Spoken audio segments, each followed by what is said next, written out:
সাগৰ দেখিছা? দেখা নাই কেতিয়াও?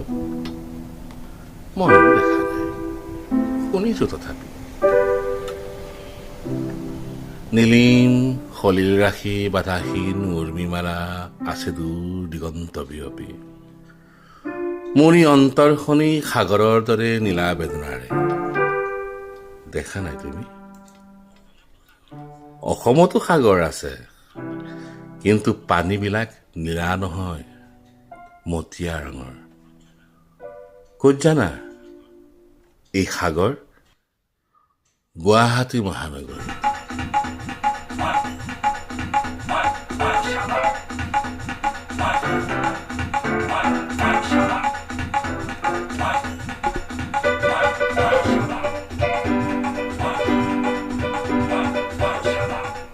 এয়া চোৱা, সেই সাগৰবোৰ য'তে ত'তে সাগৰ। এতিয়া আৰু চিন্তা নাই। চাহ তেল ৰাজ্যিক গড়ৰ উপৰিও অসম এতিয়া সাগৰটো চহকী।